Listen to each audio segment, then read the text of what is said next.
Welcome to this technical guide on the PS5 controller. We are Kelatos Informatica, specialists in technical repair. We collect your device from your doorstep, carry out a free diagnosis, and send you a quote before any repair. No phone calls, no trips to the shop. We are based at Calle Joaquín María López 26, Madrid.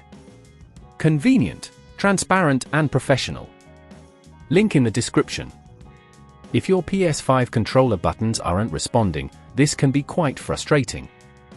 This issue often arises from dust or debris getting lodged within the buttons, or it could be due to internal damage.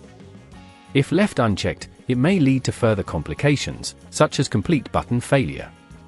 To get started on the repair, you will need a small Phillips screwdriver, a plastic opening tool, and some isopropyl alcohol for cleaning.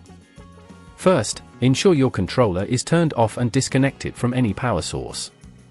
Using the Phillips screwdriver, carefully remove the screws located at the back of the controller.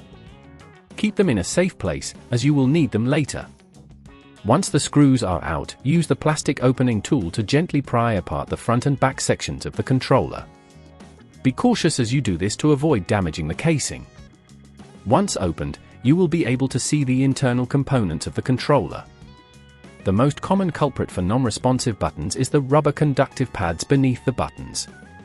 Locate these pads and check for any dirt or damage.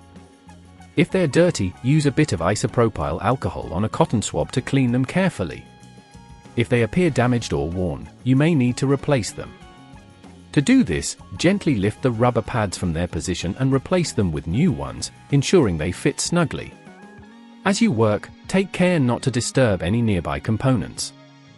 After replacing the pads, reassemble the controller by aligning the front and back casings.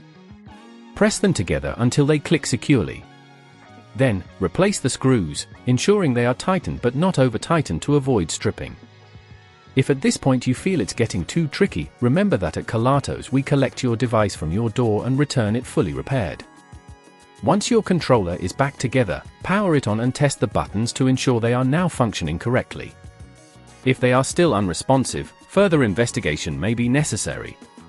To prevent this issue from arising in the future, make sure to keep your controller clean and store it in a dust-free environment. Regularly check for any signs of wear and replace components as needed.